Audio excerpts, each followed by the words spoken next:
Chers amis, bonjour. Nous nous retrouvons pour ce 4e dimanche de Carême et on va essayer de regarder un peu ce que l'évangile du jour peut nous apporter en termes d'efforts de Carême, en termes de compréhension de ce qui se passe dans notre âme pendant le Carême. Donc évidemment, c'est un des miracles les plus connus du Christ qui nous est raconté aujourd'hui, la multiplication des pains. En revanche, il y a plusieurs questions dans ce récit que peut-être vous ne vous êtes jamais posées, et qui disent quelque chose de notre relation à Dieu, et qui disent quelque chose de comment on peut faire un bon carême. C'est évidemment pas pour rien que l'Église a placé ce récit dans la liturgie du carême, donc il faut essayer de comprendre pourquoi. Première question, je ne sais pas si ça vous a déjà traversé la tête, pourquoi Jésus a besoin de pain et de poissons pour les multiplier? Ça paraît bête dit comme ça, mais en fait, Jésus est Dieu, il ressuscite des morts, il calme les tempêtes, il chasse les démons. Il pourrait créer de la nourriture, c'est absolument pas un problème pour lui, mais il va décider de multiplier une nourriture déjà présente. Alors, c'est évidemment pas une limitation à son pouvoir, mais il faut comprendre qu'il y a un sens spirituel à cette histoire. Jésus, nous dit l'Évangile, met à l'épreuve ses apôtres. L'Évangile nous dit même, lui, il savait déjà ce qu'il allait faire, mais il faisait ça pour les tester. Il dit, tiens, c'est étonnant, il y a 3000 personnes, ils n'ont rien à manger, comment on va faire? Comment on va faire? Alors tous les apôtres réfléchissent, mais il y en a un qui agit. Il y en a un qui essaye de faire quelque chose. C'est André, Saint André, qui va chercher s'il n'y a pas déjà de la nourriture présente dans le coin. Et qui va trouver donc ce jeune garçon qui a 5 pains et 2 poissons. Donc André sait pertinemment que pour plusieurs milliers de personnes, c'est pas suffisant, ça sert à rien. Mais enfin, il a essayé de faire quelque chose. À son petit niveau, il a trouvé une petite quantité de nourriture qui peut servir pour quelques personnes. Donc il retourne voir Jésus, puis il dit, voilà, j'ai trouvé ce jeune garçon qui a accepté de partager ce qu'il a. C'est pas grand-chose, mais c'est tout ce que j'ai trouvé.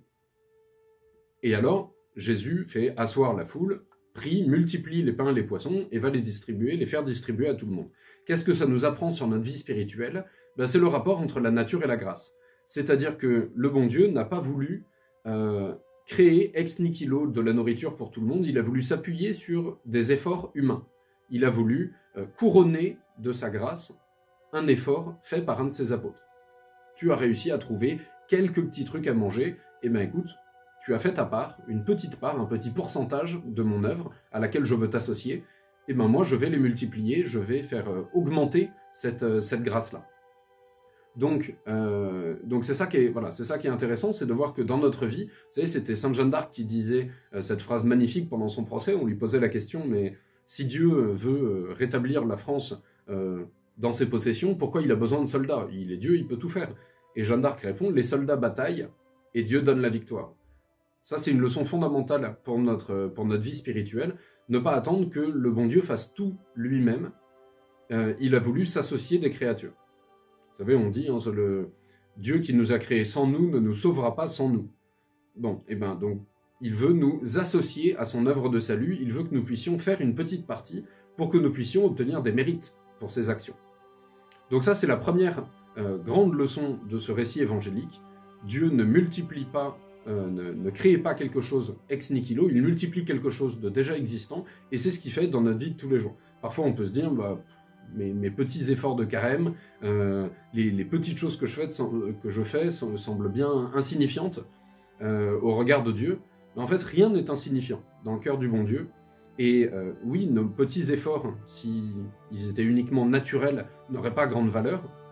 Mais précisément parce qu'on les offre à Dieu, qu'on les unit au sacrifice de son Fils dans sa passion, alors ils prennent une valeur surnaturelle.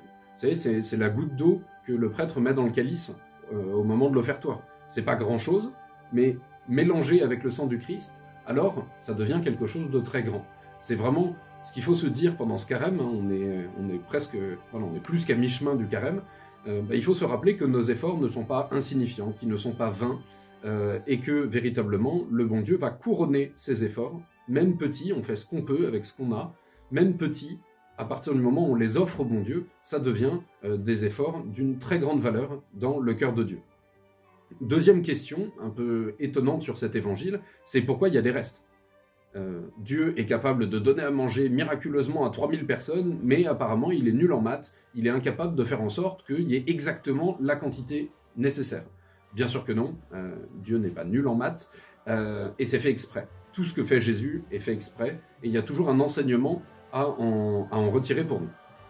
L'enseignement de cet épisode, le fait que Jésus demande de ramasser les morceaux qui restent, et il en reste plusieurs corbeilles, c'est de nous rassurer sur le fait que le bon Dieu, quand il répond à nos prières, quand il nous donne des grâces, nous donne systématiquement plus que ce qu'on avait imaginé, plus que ce qu'on avait demandé. Parfois, c'est très compliqué à voir, parce qu'évidemment, on prie pour quelque chose, et on a l'impression que Dieu n'écoute pas, ou que ce qu'on demande dans la prière n'arrive pas. Ce qui est absolument certain, c'est qu'aucune de nos prières n'est vaine, que Dieu écoute l'ensemble de nos prières, et qu'il y répond. Mais il n'y répond pas toujours de la manière qu'on attend.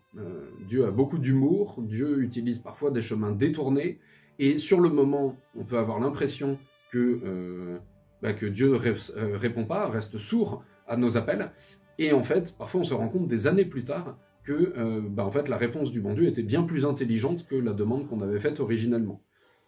Donc ça, vous voyez, ça aussi, pendant le carême, on fait des efforts, mais parfois, on fait des efforts dans un souci un peu personnaliste. On oublie justement le côté surnaturel, le côté union au Christ dans sa passion, et on peut se dire, tiens, je fais des efforts pour perdre du poids ou pour me prouver quelque chose à moi-même. Toutes ces choses-là peuvent être très bien dans d'autres cadres, mais dans le carême, c'est pas ça.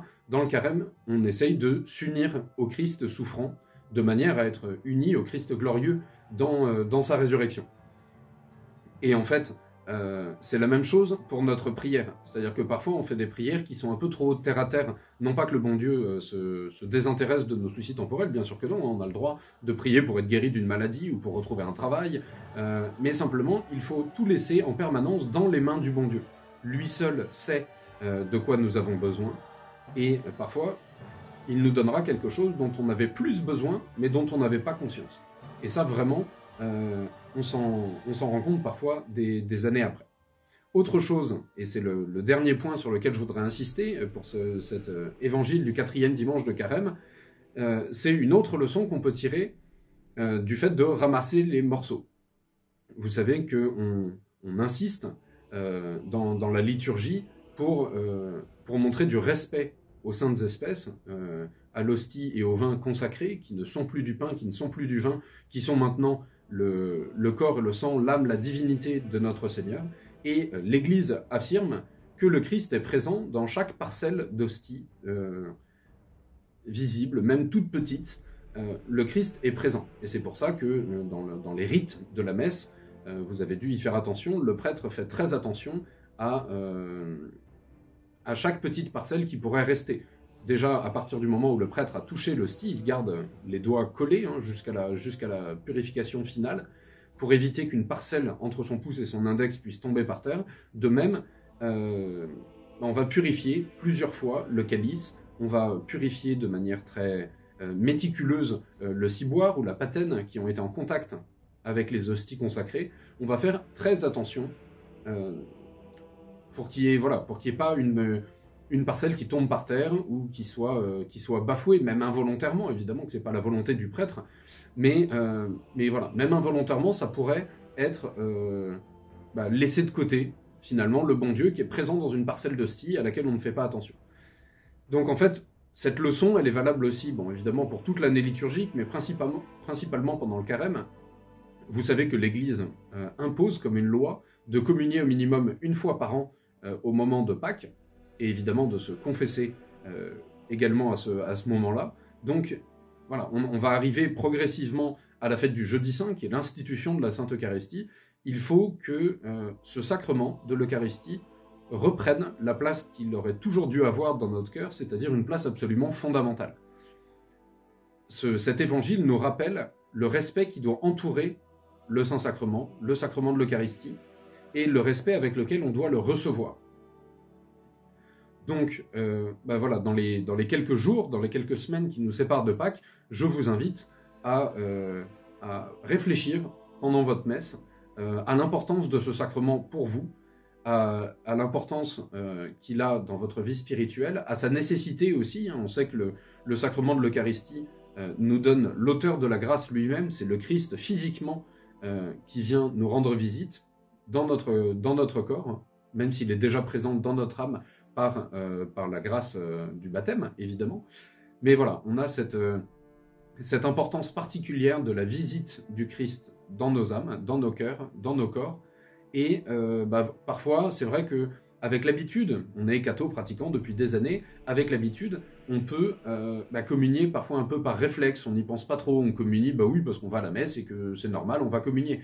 Se rappeler la beauté de la communion, la beauté du sacrement de l'Eucharistie, se rappeler sa grandeur et son importance, ça nous permet aussi de temps en temps peut-être de pouvoir communier avec plus de ferveur. Donc voilà trois petits points d'attention que j'offre à votre méditation pour ce 4e dimanche de carême. Je vous souhaite évidemment une très bonne fin de carême et je vous souhaite de pouvoir, encore une fois, vous unir au Christ souffrant dans sa passion, et ce sera le meilleur moyen d'être unis au Christ glorieux dans sa résurrection. À très bientôt.